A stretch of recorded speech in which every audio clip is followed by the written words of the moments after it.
You know that sound a server makes right before it dies? It's not a beep, it's not a click. It's the fan pitch dropping, slow and quiet, like a runner who's been going too long and just ran out of road. I've been listening to that sound for 14 years. I know it better than I know most things in my life. My name is Cliff Morrow, I'm 49, and I want to tell you how I got paid what I was actually worth.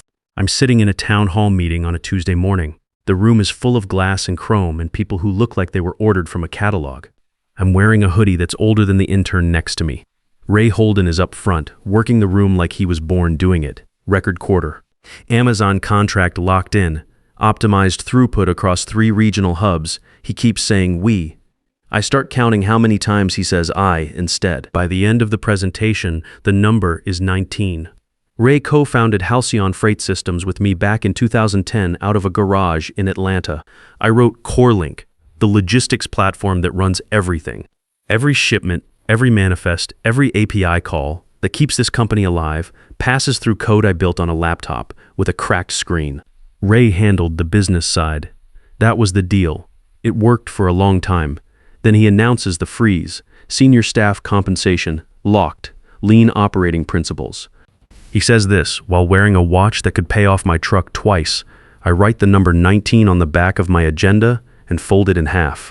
I've been at Halcyon for 14 years, director-level title, no equity, and a salary that hasn't moved the way the market has. I told myself that was fine.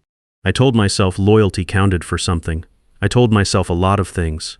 3 days after the town hall, I'm in the break room eating lunch because the HVAC in the server room is making a grinding noise that drills straight into my back teeth. I've had chronic back pain for 2 years. 14 years of server room posture will do that.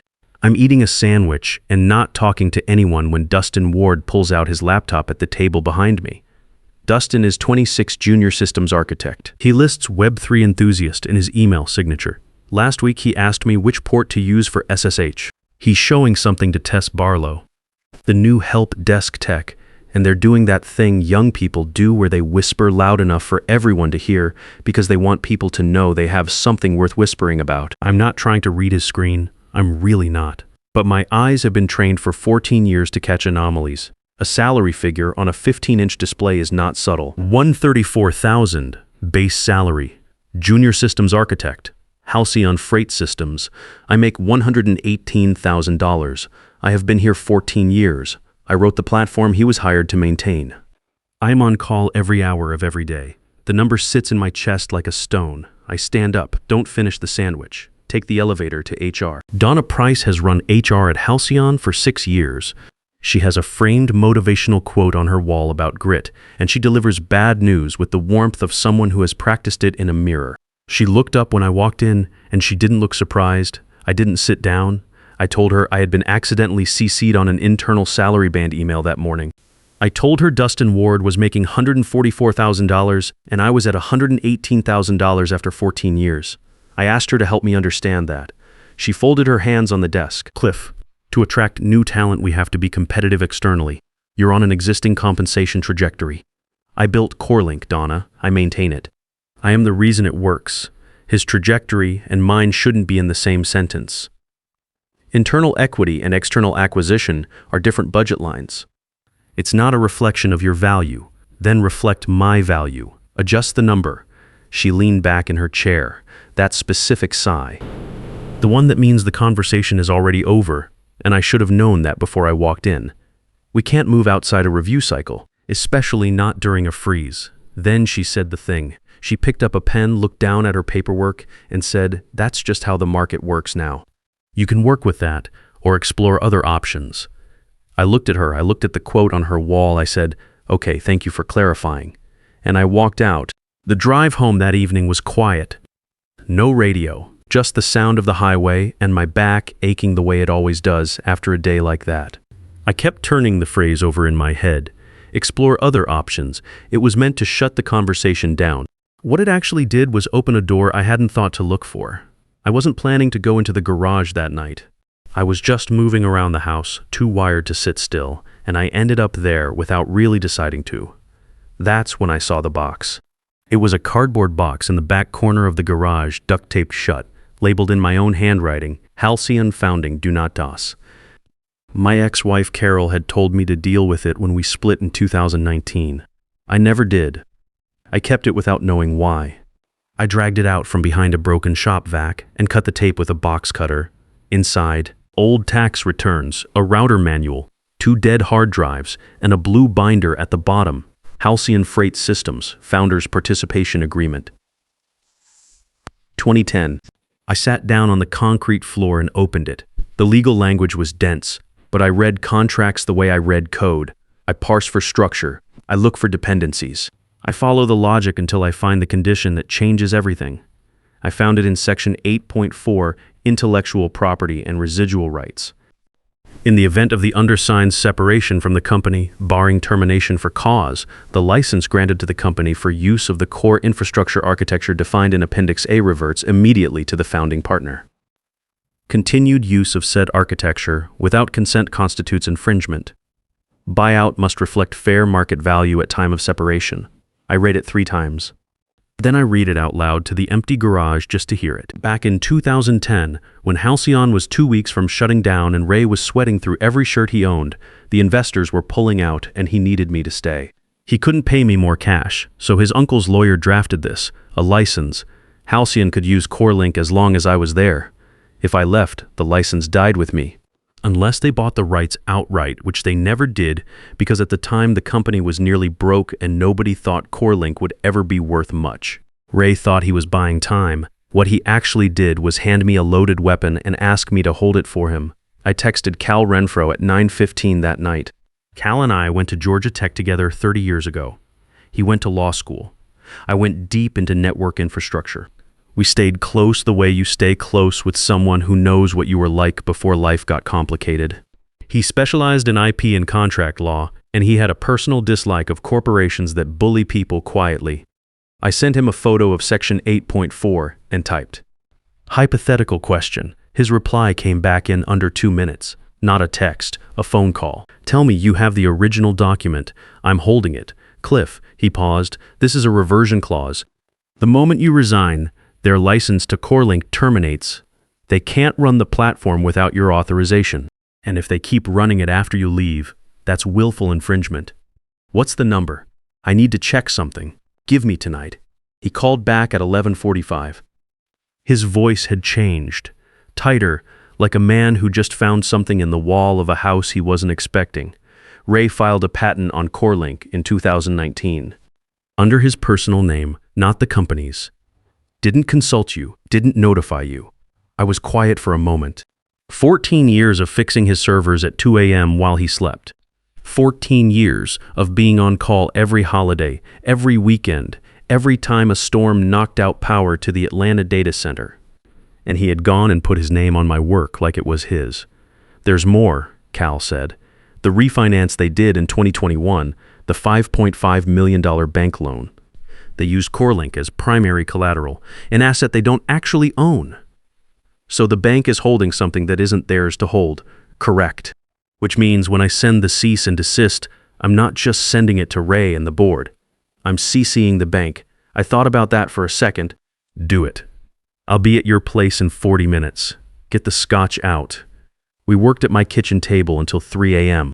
Cal had his laptop, his notepad, and the focus of a man who genuinely enjoyed this kind of problem. We went through the 201A agreement line by line and cross-referenced it against the current CoreLink codebase structure I had documented over the years. The vector protocol I wrote in that garage was still the spine of everything. Every API call, every database query, every login request ran through my original architecture. They had built a company on top of my foundation, and somewhere along the way convinced themselves the foundation belonged to them. By the time the sun started coming up gray outside the kitchen window, we had 3 things ready. A formal resignation letter, 2 paragraphs, no sentiment, a cease and desist on Cal's firm letterhead, citing Section 8.4 and the reversion of all rights effective upon separation, and a term sheet for IP acquisition at $2.6 million, full transfer with a clause requiring Ray's personal patent to be voided. Cal also drafted the CC list for the bank notification. "You sure?" he asked, looking at me over his coffee. "They used my work as collateral without my knowledge." I said, "The bank should know what they're actually holding." Cal nodded and added the address. I resigned by email at 5:30 a.m. Subject line, resignation, effective immediately. 3 sentences, no thank you, no well wishes, just the facts and a signature. Then I drove to the office. My badge still worked at the side entrance. That wasn't a surprise. Donna wouldn't process the termination paperwork until Monday morning, and Dustin, who was technically the new systems architect, didn't know how to run the access revocation script. I had written that script myself 7 years ago. Nobody else had touched it since. I took the stairs to the executive floor, moved quietly down the hallway, and pushed open Ray's office door. He never locked it. He liked the open door aesthetic. The room was dark except for the parking lot lights coming through the floor-to-ceiling windows. I walked around his desk, placed the manila envelope in the center of his chair, and set the USB drive on top of it. The USB contained one file, readmurray.tix. A plain text document, 14 years of 2 a.m. callouts. Every outage I fixed alone while he was asleep. Every security patch I pushed quietly, so clients never knew there had been a threat. Dates, times, incident numbers. No emotion. Just the record of what I had actually done while he was collecting credit for it. I wrote 2 words on the front of the envelope in black marker. Market rate. Then I walked out. The morning air outside was cold and smelled like wet asphalt. I sat in my truck for a moment before starting the engine. I had just resigned from the only job I had held for 14 years. I had just left an envelope on the chair of a man I used to call a friend. And somewhere in the back of my head, a voice was asking whether I had just made the worst mistake of my life. I drove to a diner 2 blocks from the building. Cal was already there, coffee in front of him, laptop open. I slid into the booth across from him. "You good?" he asked. "Ask me in an hour," I said. I ordered coffee and eggs I didn't end up eating. We watched the Halcyon building from the window. The lights on the executive floor came on at 7:10. Ray's Porsche pulled into the reserved spot at 7:22. The dead man switch was built into CoreLink's authentication layer. I had coded it in 2011 as a maintenance safeguard, a license token that needed manual renewal every 30 days via a command line script only I ran. It was part of my regular routine, quiet and invisible, the kind of thing nobody notices until it stops happening. I hadn't run the renewal this month. When the system pinched for the token at 8 a.m. and got nothing back, it would drop to trial mode automatically. Trial mode allowed a maximum of 5 simultaneous connections. On a normal morning, CoreLink handled 3,800 enterprise connections. I opened my laptop and pulled up the external status dashboard. Green at 7058. Green at 7059. At 8:02, the latency bar spiked. Yellow warning. License verification pending. At 8:04, the dashboard went red. System degraded. Connection refused. By 8:07 it read, service interruption. Status critical. Cal looked at the screen and said nothing for a moment. Then he picked up his phone and sent the email.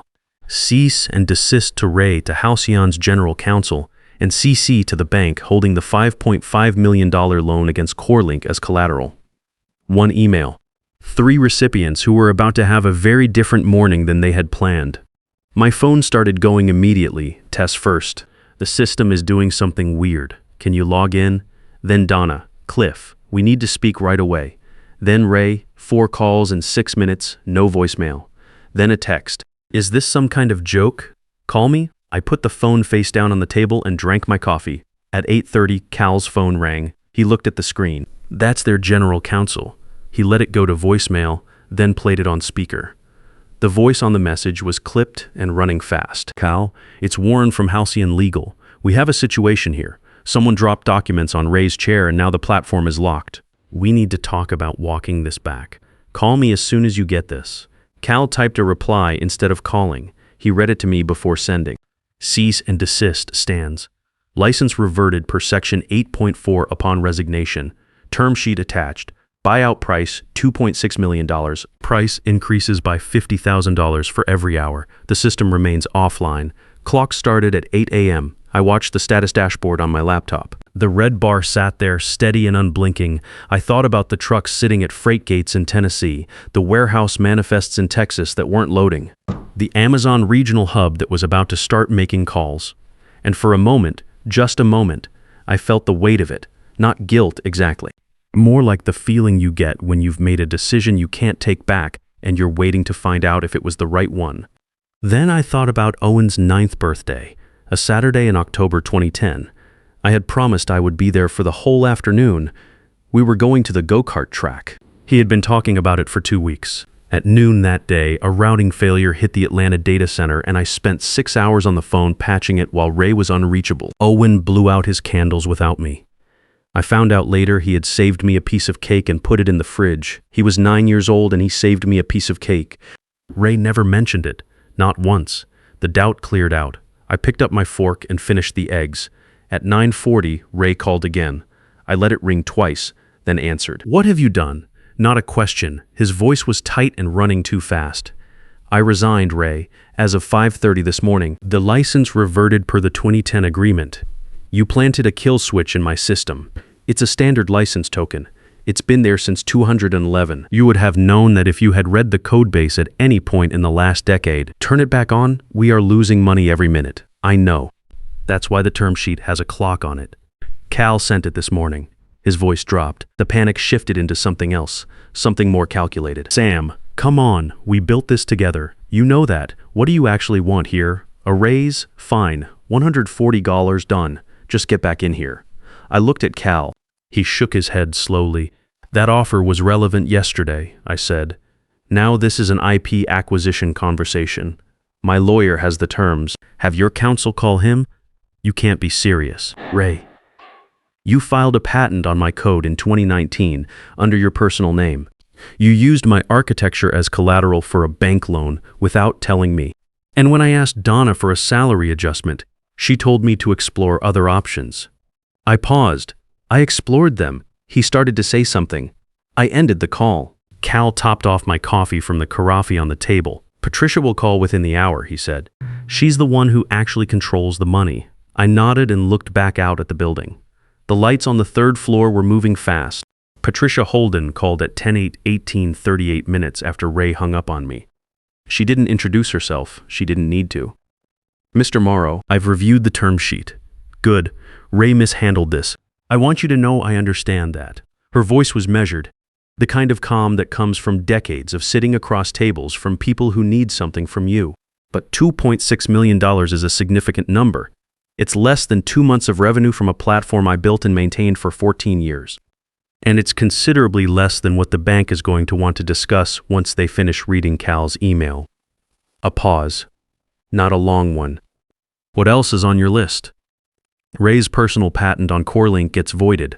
Full transfer, not a license. And a public statement, not an apology. Just a factual record. The outage was caused by an administrative failure in IP licensing, and CoreLink was designed and built by me. My name on the record. Ray won't like the statement. Ray should have thought about that in 2019 when he filed a patent on my work." Another pause. I could hear someone in the background, low and urgent. Ray, probably standing in her office with his arms crossed and his face doing the thing it does when a situation has moved past his ability to manage it. "Give me 2 hours," she said. Cal and I moved from the diner to his office downtown. We sat in the conference room with the city spread out below us. I watched the status dashboard on my laptop. The red bar hadn't moved. Every failed connection attempt was logged in real time. By noon, the counter read 41,000 failed requests. Somewhere in New Jersey, freight gates were backed up. A distribution hub outside Nashville had gone to manual processing. Amazon had sent a formal service disruption notice to Halcyon's operations team. I thought about the first year. Me and Ray in that garage, the mini fridge that only worked half the time, the nights we ordered pizza at midnight and debugged until 3 a.m. Back then we talked about building something real, something that mattered. Ray meant it then. I believe that. At some point, the company became worth something, and the story he told himself about it quietly changed, and the version where I built the engine got replaced by the version where he built everything. That's the part that took the longest to accept. Not the salary, the erasure. The email from Patricia arrived at 12:51 p.m. Attached was a transfer agreement. $2.6 million. Ray's personal patent voided and assigned to the transfer, and a press release draft. Halcyon Freight Systems regrets the service interruption experienced this morning, caused by an administrative oversight in the management of core infrastructure licensing. We have reached a resolution with founding technology partner Cliff Morrow. CoreLink was designed and architected by Mr. Morrow, whose technical contributions form the foundation of this company's operations. It wasn't an apology, but it was the truth in print, which is what I had asked for. Cal verified the wire transfer was in motion. I opened the terminal on my laptop, typed the renewal command, hit enter. The authentication server accepted the token in under a second. CoreLink ran the integrity check, restored the connection limits, and brought all modules back online. On the public dashboard, the red bar turned yellow, then green. Status operational. All services restored. Total downtime, 4 hours and 51 minutes. Cal poured 2 glasses from the bottle he kept in the conference room cabinet. We didn't say much. There wasn't much that needed saying. The wire cleared the next morning. I paid Owen's college fund in full before I did anything else. Then the house. Then I bought a used Subaru that starts on the first try in cold weather, which matters more than it sounds after 3 winters with a truck that didn't. The fallout moved the way corporate fallout always does, slowly and then all at once. Ray kept his office and his title. Patricia brought in a COO from New York within the week, a restructuring specialist, and Ray's operational authority quietly transferred to her. He still shows up at industry conferences and talks about Halcyon's resilient infrastructure. Nobody corrects him anymore. It stopped mattering. Donna is still there. The salary freeze got lifted 10 days after I left. Across the board, 12% increase for all senior staff. Funny how the budget appears when the alternative is worse. Dustin quit 6 weeks later. Maintaining a platform you don't understand turns out to be a different job than interviewing for one. I drove up to Montana in October. A friend has a cabin outside Missoula, wood stove, and a porch, and a view of the Bitterroot Range that makes the rest of the world feel far away. My dog, Rudy, 11 years old, bad hip, unlimited patience, rode shotgun the whole way. I told myself I'd stay a week. I've been here 3 months. One evening on the porch, my phone buzzed. Owen, Dad, I saw your name in a tech blog. The article about the Halcyon outage, it said you built CoreLink. I didn't know that. I didn't know any of that. I'm proud of you. I read it twice. Rudy put his head on my knee. I set the phone down on the armrest and looked at the mountains. Then I opened the CoreLink status app one last time, saw the steady green bar, and deleted it. 14 years, 1 clause, 1 USB drive, 1 wire transfer. If you've spent years being the person who keeps everything running while someone else takes the credit, if you've been told your experience is a liability instead of an asset, if someone has looked you in the eye and said accept it or find the door, then you already know what this story is really about. It's not about the money, though. The money was right. It's about the moment you stop negotiating with people who were never negotiating in good faith. You built something, you know what it's worth, so do they, make them say it out loud. If this story hit something real for you, share it with someone who needs to hear it. And subscribe, there are more stories where this one came from. Market rate. Finally,